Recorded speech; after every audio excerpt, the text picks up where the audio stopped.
Hello my hero, have a nice viewing dear. If you like the story, please like it and write your opinion in the comments, please please please. I always believed that trust was sacred, something you gave once, and if broken, you never fully got back.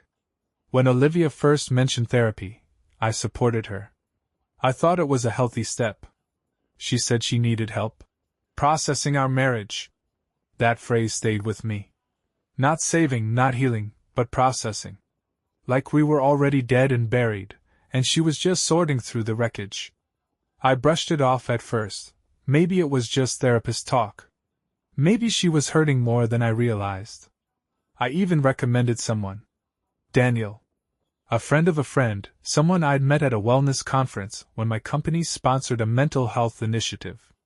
He had great reviews, a soft voice, the kind of demeanor people open up to. When Olivia said his name sounded familiar, I didn't think much of it. I paid for every session. Booked them, reminded her when she forgot, even sent her reassuring texts like, "You're doing the right thing. I'm proud of you." I was so proud, I didn't even notice I was funding the affair. It started with little things. A brightness in her eyes after sessions, but not the kind that comes from healing. It was something else. A glow I hadn't seen in years. She said therapy was helping her feel alive again. I wanted that for her. I just didn't know another man was making her feel it. One evening, after a particularly deep session, Olivia came home late. Her hair was still damp from a shower, her perfume different, muskier. She said Daniel encouraged her to take long baths after tough emotional work. I believed her. But then she started hiding her phone. Started humming songs I hadn't heard her play in years. And she always seemed just a little too excited on Wednesdays. Wednesdays were therapy days. My stomach turned the day I found the receipts. She left her email open on our shared iPad. I was looking for a restaurant reservation we had made for my birthday, a dinner she later canceled because she was too emotionally drained from a tough session. Instead, I saw a forwarded confirmation from a hotel. A boutique place downtown. Booked for Wednesday afternoons, same time, every week. Always under the name D. Hale. Sometimes with her initials as a guest. Once, just once, the note said, "Room to be ready by 3 p.m. Please ensure discretion." My hands went cold. Daniel Hale. That was the full name of her therapist. I checked the charge history. All sessions paid through his private practice site. Same card. My card. Every single time she processed our marriage, I was footing the bill for her to cheat. I didn't confront her. Not right away. I needed more. I called the clinic from a burner phone, posing as a potential client. I asked about session availability with Dr. Hale. The receptionist was friendly. "Dr. Hale doesn't take new clients anymore, I'm afraid." "Why not?" I asked. There was a pause. Then she said, "He's seeing someone exclusively now. It's a long-term engagement." My blood froze. Long-term engagement. I thanked her, hung up, and sat in silence. The phrase looped in my mind. Was she his client, or was she engaged? I didn't know if I wanted to vomit or scream. Instead, I stayed silent. But I was preparing. The next Wednesday, I followed her. She left home in her usual way. Light makeup, casual clothes, the kind that said I'm just going to therapy. She even kissed my cheek before she walked out the door. That was the part that got me. The ease of it. Like she had done it 100 times before. Like I meant nothing. I waited 5 minutes before I got in my car. She didn't drive to Daniel's clinic. She went straight to the hotel. I parked across the street, gripping the steering wheel so hard my knuckles turned white. I told myself I wouldn't react. I just needed proof. I just needed to see it. 15 minutes later he arrived. Daniel Hale. He didn't park in the front. No, he knew better. He pulled into the back lot, like a man who had done this plenty of times before. He wasn't wearing his usual professional attire, no suit, no tie. Just a fitted sweater, sleeves pushed up, like he was stepping into something comfortable. He walked in without hesitation. I checked the time. 3:07 p.m. They always booked the room at 3. I waited an hour before I made my move. At 4:10 p.m., I walked into the hotel lobby and went straight to the front desk. The receptionist barely looked up from her computer. "Hi," I said, keeping my voice casual. "I think my wife left her scarf in one of the rooms earlier." "Olivia. Room under the name D. Hale?" She frowned slightly, fingers clicking on the keyboard. "I can't disclose guest information, sir." I forced a chuckle. Of course. Totally get it. But if I could just check the lost and found? It's a really expensive scarf, sentimental value, you know?" She hesitated, then nodded. "We keep all lost items in housekeeping," she said. "1 second. She turned to grab a set of keys. That was all I needed. While she was distracted, I glanced at the logbook on the counter. Room 214. I walked away before she could turn back. By the time I reached the second floor, my pulse was pounding. I stood outside 214, breathing heavily, listening. Muted voices. A giggle. Then silence. I knocked. A few seconds later, footsteps approached the door. It swung open. And there she was. Olivia. Her hair was a mess. Her sweater was on backward. She froze when she saw me. I didn't look at her. I looked past her. At him. Daniel Hale was sitting on the edge of the hotel bed, barefoot, shirt unbuttoned. His face drained of color the moment he saw me. Nobody spoke. Then Olivia did the worst thing she could have done. She whispered, "I can explain." I laughed. Actually laughed. "Can you?" I asked, stepping forward. "Because I'd love to hear it, Olivia. Was this part of your healing process?" She swallowed hard. I cut her off. "No," I said, voice ice cold. "You listen. You told me you needed therapy. I paid for it. I encouraged you to go. And the whole time, you were just using it as an excuse to screw him in a hotel room?" Daniel stood up, hands raised. "Look, man, this isn't..." I turned to him sharply. "Shut up." He shut up. I let the silence hang. Then I took out my phone. "I've been tracking Olivia's hotel visits for weeks," I said, clicking on my gallery. "Screenshots of the reservations, timestamps, even the charge history on my credit card." I turned the screen toward them. Olivia gasped when she saw the evidence. "And guess what, Daniel?" I continued. "I also recorded our phone call. The one where your receptionist said you weren't taking new clients because of a long-term engagement." Daniel's eyes widened. "That means you were seeing my wife outside of therapy," I said, voice steady. "Which violates multiple ethics laws. I wonder how the licensing board would feel about that." His face went pale. "Wait, hold on." I wasn't done. "And Olivia," I turned back to her, "I already called a lawyer. The divorce papers will be in your inbox by tonight. You can go ahead and process that however you want." Her breath hitched. "No, wait, please." I stepped back.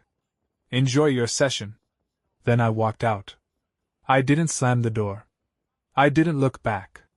I just left. Because sometimes, the quietest exits hurt the most. The fallout didn't hit right away. The first few days were quiet. I blocked Olivia's number, deleted her from every social, and forwarded her emails directly to my lawyer. I thought I'd feel rage or relief, or something. But instead I felt nothing. Just a ringing silence where my life used to be. Then the storm began. It started with her mother. She called me from a private number, voice trembling. "Please, can we talk? Olivia made a mistake, but she loves you." I hung up. Then came Olivia's best friend, Rachel. The same woman who once told me I was the luckiest guy alive. She sent me a voice note, long, breathless, desperate. "Don't throw it all away over one bad decision," she said. "You two built a life together. You're not going to find that again." What they didn't know was, I wasn't trying to. I didn't want that life anymore. But the one call that did make me pause came from Daniel Hale's office. Not him, his boss. The head of the clinic. Mr. Shaw, the voice said, clipped and formal. We received a report about Dr. Hale's misconduct. We're conducting a full investigation. If you'd be willing to provide your documentation, it could support our case. I sent them everything. Every screenshot. Every hotel charge. The audio recording from the clinic receptionist. By the end of the week, Daniel Hale was suspended. That's when Olivia finally showed up. I was coming back from the gym, exhausted, sweat still clinging to my shirt, when I saw her car parked outside my apartment. She stepped out the moment I pulled in. Her eyes were red. Hair undone. She looked nothing like the woman who used to spend 30 minutes perfecting her look before a brunch date. Please, just 5 minutes, she begged, her voice cracking. I didn't say a word. Just walked past her, keys in hand. Eric, please, she cried. I didn't plan this. I swear. It just happened. I was vulnerable. I felt invisible in our marriage. I didn't know how to talk to you. That stopped me. I turned slowly. So instead of talking, you opened your legs for your therapist? She flinched. That's not fair. No, I said. What's not fair is me paying for every single one of your little rendezvous.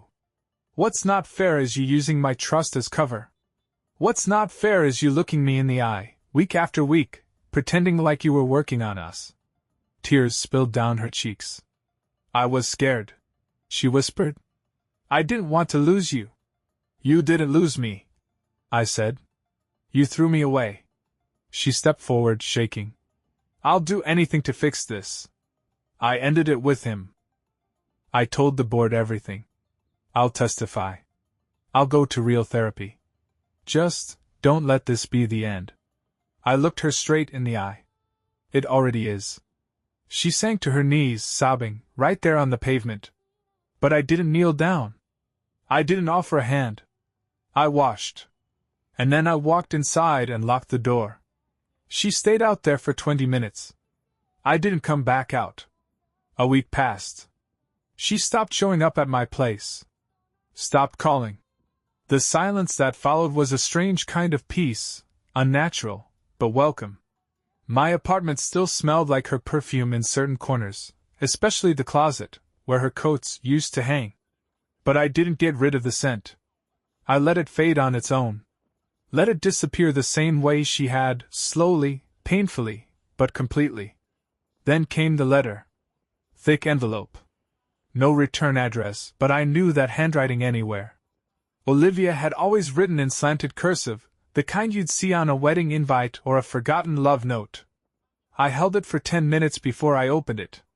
Inside, a 4-page handwritten apology. She detailed every session. Every lie. Every time she told me she was finding clarity, when she was actually finding Daniel. She confessed how it started, him leaning in during a vulnerable moment, telling her she was special, that she deserved more. And how she had believed him. Not because he was right, but because she wanted someone to tell her she wasn't the problem. She wrote, he made me feel understood. You made me feel safe. I chased a feeling instead of protecting a life. I don't deserve your forgiveness, but I wanted you to know, I'm not hiding anymore.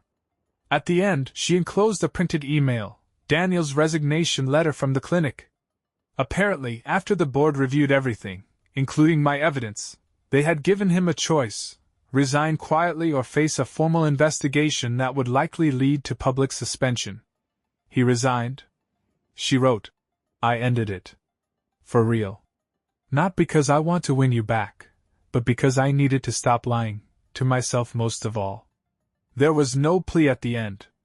No request for another chance. Just, you deserved loyalty. I gave you betrayal. I hope one day, when you think of me, it's not just disgust you feel. I really did love you. I just didn't know how to show it without destroying it. I folded the letter and placed it in a drawer. Not to keep it.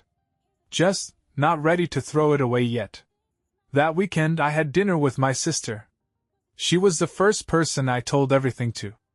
I didn't want to relive it, but I needed to say it out loud, to bleed it dry so it couldn't live inside me anymore. She listened without interrupting. Then she poured us both a whiskey and said something I hadn't considered. You know what the best revenge is, Eric? Peace. Peace that doesn't need to prove a damn thing. I let that sit. She was right. I wasn't going to post the receipts online. I wasn't going to call her names in group chats. I wasn't going to warn the next guy. She wasn't my problem anymore. And I was done being hers. 3 months later, I sold the house. The one Olivia and I had picked together. The one with the navy shutters she insisted on, the herb garden I planted for her. It had become a museum of echoes, her laugh in the hallway, her shoes by the door, her scent in our bedroom. I didn't want to burn it down. I wanted something quieter. Cleaner. Selling it felt like reclaiming air I hadn't realized I was holding. The realtor, a kind woman named Tasha, asked if I wanted to stage it. I told her no. Let them see it as it is, empty. Honest. The night before closing, I walked through every room. Bare walls, dust lines on the carpet where furniture used to be. I stood in our old bedroom, then opened the closet one last time. Only one thing was left behind. Her scarf. Cream-colored cashmere. She used to wear it on cold mornings, wrapped twice around her neck, cheeks flushed, coffee in hand. I stared at it for a long time, then walked it outside, tossed it into the fire pit, and lit a match. It burned slowly. Gracefully. Like something finally letting go. After that, things changed.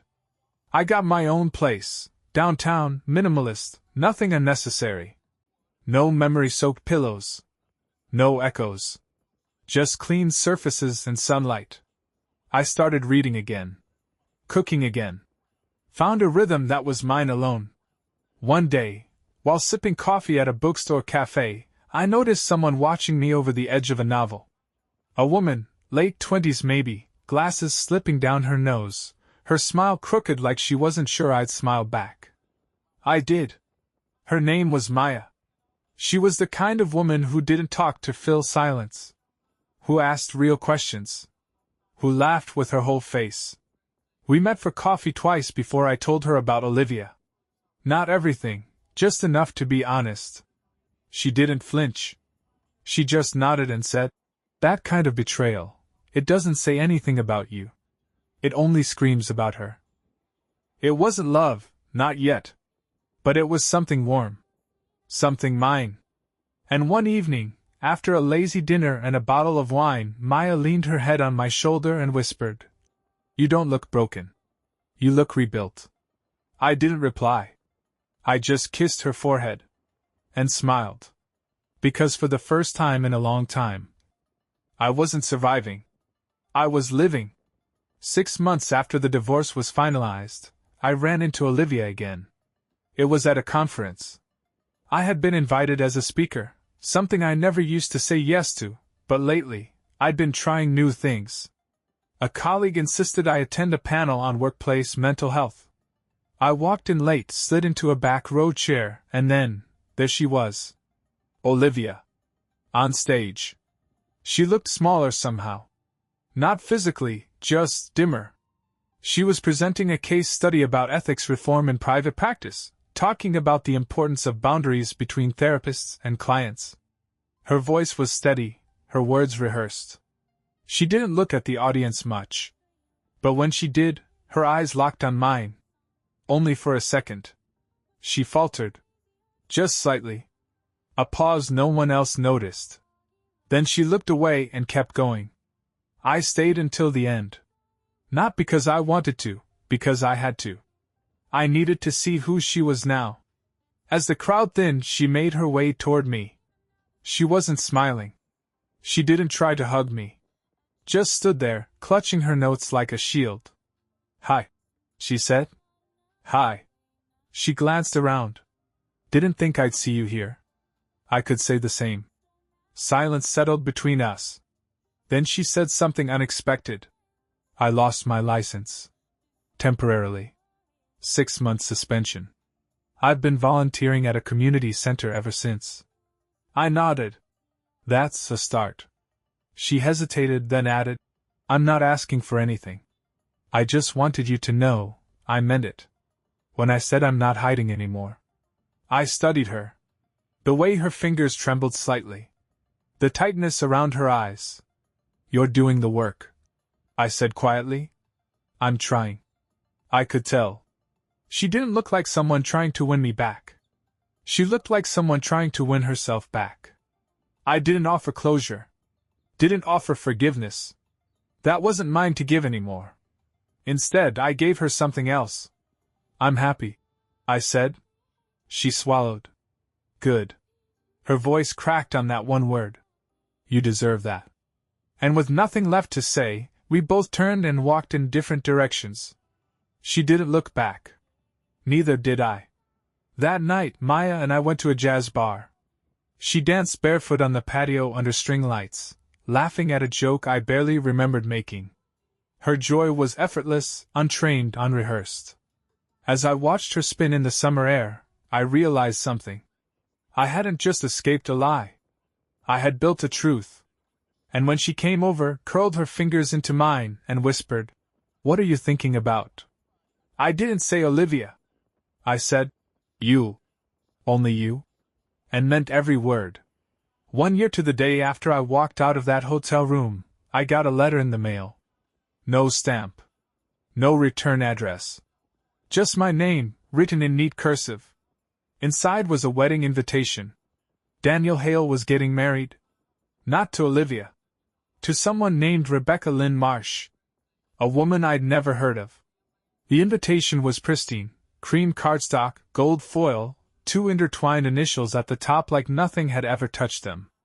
Like this man hadn't spent months desecrating the sanctity of my marriage in a hotel room I unknowingly paid for.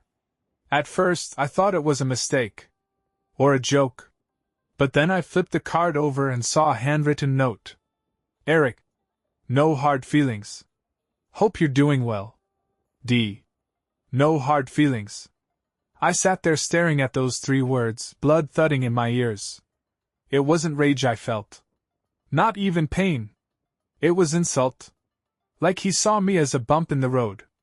A minor character in his redemption arc. So I didn't rage tweet. I didn't tear it up.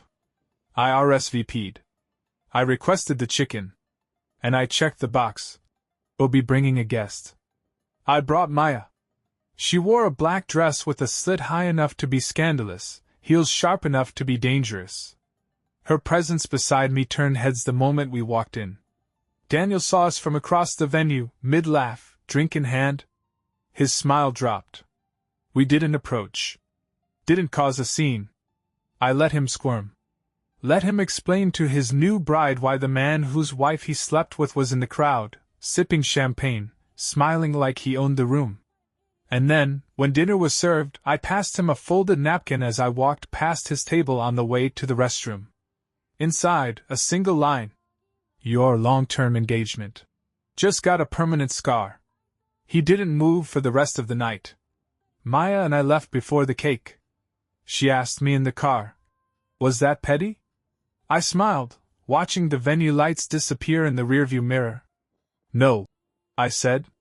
That was closure. Because sometimes revenge isn't fire. Sometimes it's finesse. A quiet reminder. A smile that says I survived you. And in the end, I didn't just survive. I built a new empire. Last week, I got a text from an unknown number. I heard about the wedding. You really went? I knew who it was instantly. Olivia. I stared at the message for a full minute. Then I typed one word. Yes. 3 dots blinked. Then stopped. Nothing else came through. But it was enough to confirm what I already suspected. She never really let go. That's the thing about people who betray you. They expect you to stay broken, because your healing means they lose control over the story. Olivia had made peace with the version of me that disappeared quietly. She wasn't prepared for the one that walked back into the world with his head high, and his heart unavailable. Maya and I went to Rome this month. Her idea. She'd never been, and I'd always dreamed of going but kept postponing it for later. Later is a lie. We stood in the Sistine Chapel, her fingers laced through mine, eyes tilted toward that impossible ceiling. At one point she whispered, "It's overwhelming, isn't it?" I nodded. But I wasn't just thinking about the art. I was thinking about how far I'd come. How I had once begged the universe for answers, and got silence. Only to learn later that silence was the answer. I had to lose everything to understand what peace really looked like. It wasn't forgiveness. It wasn't revenge. It was standing beside someone who chose me without shame, secrets, or guilt, and being able to choose them back. On our last night in Rome, Maya kissed me under a street lamp near the Tiber. The light glowed behind her like something cinematic. And then, she pulled something from her purse. A journal. Hardcover. Black. Simple. She handed it to me and said, "Write it all down. Not for them. For you." So I did. And on the first page, I wrote a sentence I'll never forget.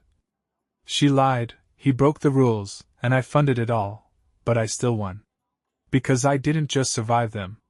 I outgrew them. And when I look in the mirror now, I don't see the man who got betrayed. I see the man who rebuilt himself from ash. And never looked back.